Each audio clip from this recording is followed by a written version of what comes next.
आप सभी का स्वागत है द क्यू सॉल्वर पर। तो देखिए, एक वर्ड होता है रिस्क, और फिर ये होते हैं हमारे 40 से 60, 70 नहीं तो 60 या फिर शमशान घाट।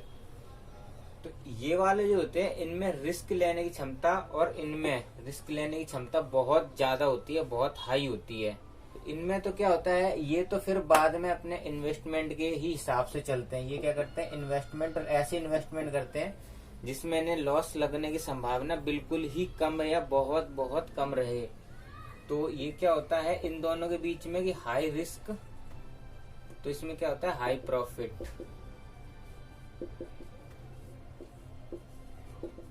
इसी तरह यदि आपको लगता है कि बिटकॉइन या फिर क्रिप्टो करेंसी भविष्य की करेंसी होगी या भविष्य की करेंसी, और आपको इस पर विश्वास है, तो आप डिस्क्रिप्शन में दिए गए लिंक पर क्लिक करके साइन अप कर सकते हैं। तो चलिए अब हम अपने टॉपिक आयतन या वॉल्यूम पर आते हैं। आयतन या वॉल्यूम, यहां पर मैंने लिया घनाभ,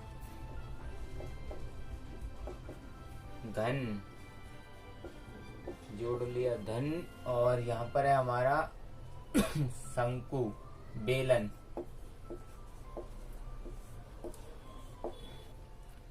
ये मान लीजिए एक सरफेस है,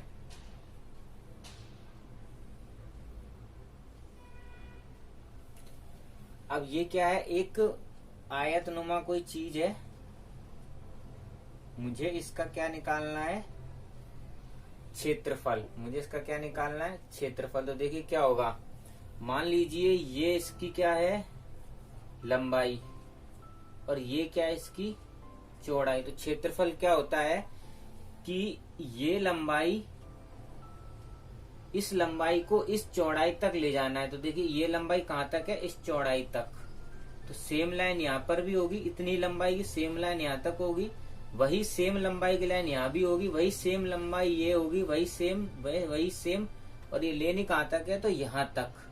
तो ये चौड़ाई तक, इस चौड़ाई तक, या क्या, या हम कह सकते हैं कि सेम लंबाई की कुछ या जितनी भी हमें लाइनें लेनी है वो कहाँ तक लेनी है, इस बिंदु तक। तो यहाँ से शुरू हुए और यहाँ तक शुरू हुए, तो सेम लाइनें हमने ली हैं कहाँ तक, यहाँ तक। इसीलिए ये हिस्सा बी, ये एल, इन दोनों को हम बार बार ये रिपीट तो नहीं कर सकते, इसलिए शॉर्ट फॉर्म में एक यूनिट एल ये ले लेते हैं हम, और ये चौड़ाई यानी कि कहाँ तक लेनी है बस हम वो लिख लेते हैं। तो उसी के आपस में क्या कर देते हैं, गुणा एल बी। ये क्या होता है हमारा क्षेत्रफल। या हम ऐसे कह सकते हैं कि और बी इंटू में एल, या हम ये भी तो कह सकते हैं कि इतनी चौड़ाई की लाइन है, इतनी चौड़ाई कहाँ तक लेनी है, यहाँ तक, यहाँ से लेके यहाँ तक। तो ये क्या कहलाती है हमारी एल। तो देखिए सेम चीज यहाँ भी होगी, सेम यहाँ भी होगी, सेम लाइन यहाँ होगी, सेम लाइन यहाँ होगी, सेम लाइन। तो जितनी चौड़ाई यहाँ है उतनी यहाँ है, उतनी यहाँ है, उतनी ही चौड़ाई यहाँ, उतनी यहाँ, उतनी ही यहाँ। तो इस चीज को देखिए बार बार रिपीटेशन मुझे करना पड़ रहा है इस चीज से बचने के लिए हम, कि ये लंबाई या ये चौड़ाई जितनी है वो बी, और कहाँ तक ये लेनी है चौड़ाई, हमें कहाँ तक लेनी है, एल तक। तो एल, तो बी इंटू एल, ये तो हो गया हमारा क्षेत्रफल। अब मुझे क्या करना है कि इसके अंदर कोई सामान भरना है, कोई सामान भरना है इसके अंदर अगर मुझे। तो देखिए ये मान लीजिए ये पेन को ही मुझे इसके अंदर डालना है, तो मैंने इसके अंदर डाला। अब ये तो सरफेस है, अब सरफेस के अंदर ये पेन भर सकता हूं मैं, जैसे पेन रखूंगा ये तो गिर जाएगा। तो इसके लिए मुझे क्या है, फिर कम से कम इसकी इतनी ऊंचाई रखनी पड़ेगी, इसकी इस क्षेत्रफल की इतनी ऊंचाई रखनी पड़ेगी कि ये जो पेन है इसके अंदर डट जाए, रुक जाए। तो देखिए ये पेन की यहाँ से यहाँ तक मान लीजिए इतनी ऊंचाई है, इस पेन की इतनी ऊंचाई। तो मुझे कम से कम इस जो क्षेत्रफल है इसकी इतनी ऊंचाई रखनी होगी, इस पेन से ज्यादा ऊंचाई रखनी होगी ना मुझे। तो मैं क्या करूंगा, ये देखिए इसकी मैंने इतनी ऊंचाई कर दी ऐसे। अब इसको बस जोड़ दूं अगर मैं ऐसे, ये देखिए।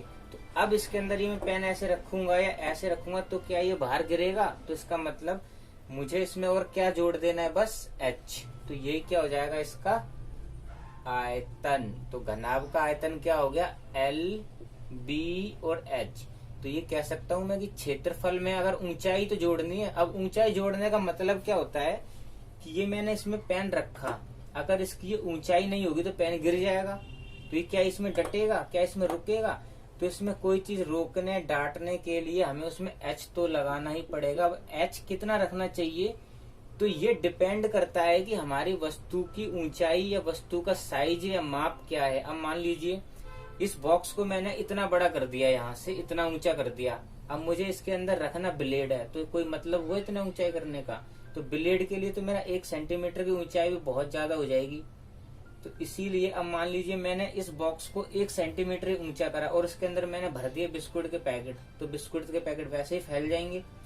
इसीलिए ये हमारी वस्तु के हिसाब से ऊंचाई डिसाइड होती है कि जैसी वस्तु वैसी उसकी ऊंचाई। तो ये क्या हो जाएगा, बस क्षेत्रफल को किससे गुणा करना होता है, उसकी ऊंचाई से। तो ये क्या हो जाता है हमारा आयतन। ये मुश्किल नहीं है, बहुत आसान है, इसमें कुछ भी नहीं है। बस क्षेत्रफल इसलिए क्योंकि उसमें चीज रखी जाएगी और चीज को डटने या रोकने के लिए हमें उसमें क्या लगानी पड़ती है, उस वस्तु से ऊंची दीवारें खड़ी करनी पड़ेंगी। तो यही दीवारें जो है हाइट है। अब ये एच डिसाइड करना होता है कि वस्तु का साइज क्या है, उसी हिसाब से हम उसका हाइट रखते हैं। अब देखिए घन, घन का क्या मतलब हुआ, एल भी ए ही होगा और बी भी ए ही होगा और एच भी ए ही होगा, क्योंकि सारी भुजाएं बराबर होती हैं। तो घन का क्या हो जाएगा, ए की क्यूब, है ना। घन का क्या होगा, ए की क्यूब। अब देखिए बचता है बेलन। अब बेलन में मान लीजिए जैसे ये कोई एक बॉक्स है, ये बॉक्स, ठीक। अब यहां से देखिए, अब वस्तु इसके बाहर तो रखूंगा नहीं मैं, तो रखूंगा कहां पर, इसके अंदर। तो इसके अंदर मतलब इस क्षेत्रफल के अंदर, इस क्षेत्रफल के अंदर। तो गोल है, तो गोल मतलब सर्कल, वृत्त, तो वृत्त का क्षेत्रफल क्या हो जाएगा मेरा, पाई आर की स्क्वायर। अब इसके अंदर मुझे ये सामान भरना है, तो ऐसे रखूंगा तो गिर जाएगी। तो मैं क्या करूंगा फिर, ये देखिए मैंने ऐसे भर दी, ये मैंने इसमें एक करके डाल दिया। अब मैं देखूंगा यहाँ पर कि इसको रोकने के लिए ये देखिए ऊंचाई जोड़ी गई है। अगर मैं इसमें ऊंचाई ना जोड़ू तो क्या ये रुकेंगी, तो ये अपने आप ऐसे करते गिर जाएंगी। तो इन चीजों को रोकने के लिए इसके अंदर जो वस्तुएं हैं इसको रोकने के लिए इनसे ऊंची हाइट मेरे को लेनी पड़ेगी। तो इसीलिए देखिए ये हाइट है, ये सारे के सारे सर्कल किस में गया, हाइट में। तो मैंने देखा कि ये वृत्त जो है, ये वृत्त, इसी में एच गुणा कर दिया जाए, यानी कि इतनी हाइट रखी जाए कि वस्तु रुक जाए। तो बस ये क्या हो जाएगा हमारा बेलन का, बस खत्म। और देखा जाए तो इसमें भी आप ऐसे समझ सकते हैं कि ये क्या है हमारा क्षेत्रफल। अब इसी को कहां तक, हाइट तक लिया है, इस हाइट तक। तो इसके अंदर अगर मेरे को ये पेन भरना है तो देखिए ये इसमें आराम से डट जाएगा, इसके अंदर एक पेन और आ जाएगा। अगर मैं सिर्फ इसका यही हिस्सा लेता, सिर्फ इसका ये सरफेस लेता, तो देखिए मैंने सरफेस लिया कि सरफेस पे रुका तो ये गिर गया। तो इसको रोकने के लिए मुझे इसमें हाइट भी लगानी पड़ेगी, इसी तरह से इसमें।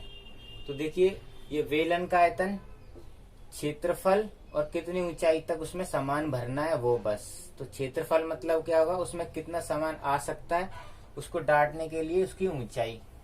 ठीक उसी तरह से इसमें क्या है, एल बी एच और उसमें ए की क्यूब बस। और इसकी यूनिट में क्या आएगा, हमेशा वॉल्यूम की जो यूनिट होगी वो हमेशा यूनिट की क्यूब में चलेगी। जैसे क्षेत्रफल होता है हमारा एरिया, एरिया किस में चलता है हमारा, स्क्वायर में, क्योंकि यहाँ पर सिर्फ दो ही चीज होती हैं।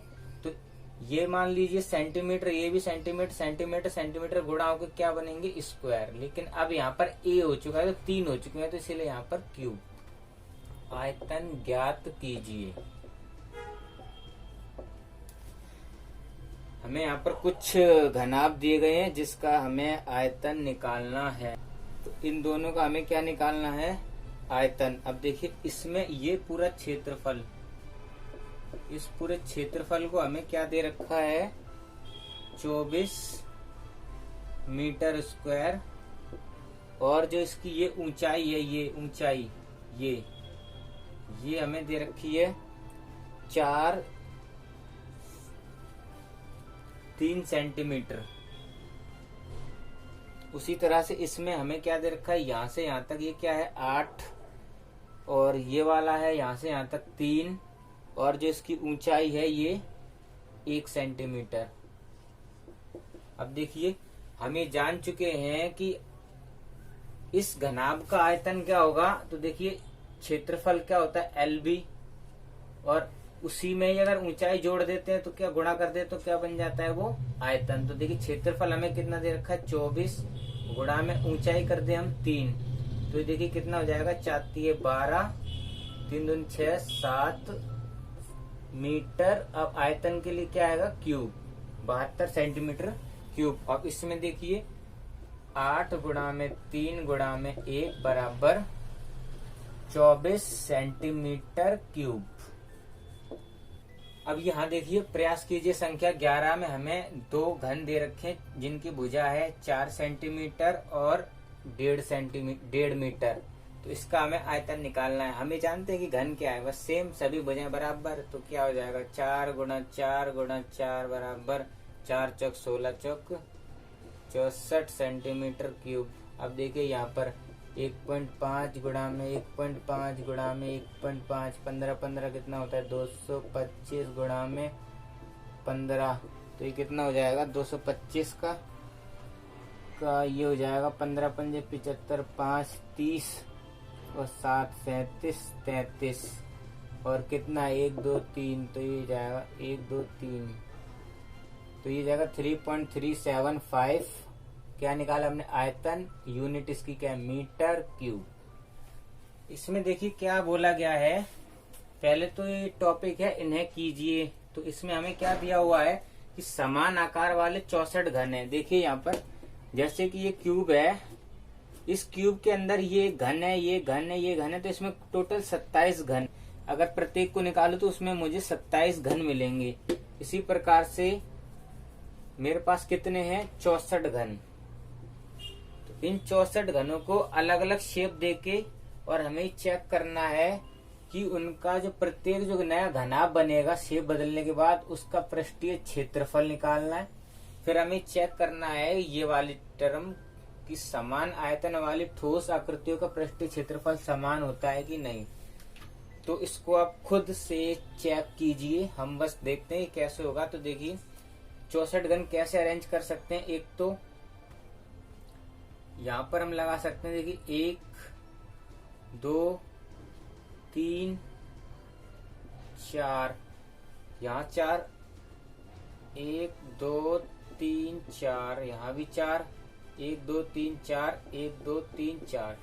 तो देखिए 4, फिर इसके ऊपर 4, फिर इसके ऊपर 4, फिर इसके ऊपर 4। तो इस तरह से एक 64 का सेट बनेगा जो घन का ही बनेगा। इसके अलावा आप चाहें तो इसको और अलग तरीके से भी बना सकते हैं। आप ऐसे ही अरेंजमेंट इसके करके चेक कीजिए कि इनका आयतन। सबसे पहले देखिए जो ये घन है प्रत्येक घन, अब जैसे कि यहाँ 1 2 3 4 हैं, तो एक ए, इसका भी ए, इसका भी ए, इसका भी ए। तो यहाँ से जो यहाँ तक जो ये L बनेगा, ये L यानी कि LBH। तो यहाँ जो L आएगा वो क्या होगा 1 2 3 4 4A। यहाँ भी 1 2 3 4 4A, यहाँ भी 1 2 3 4 4A। तो जो यहाँ पर बनेगा ये 4A 4A 4A, जब इनकी गुणा करेंगे 4 × 16, 16 × 64 A की क्यूब। ये इस तरह से इसका आयतन आया। इसी तरह से आप इसका आयतन और पृष्ठीय क्षेत्रफल निकालिए और चेक कीजिए कि जो सवाल में पूछा गया है वो मैच करता है कि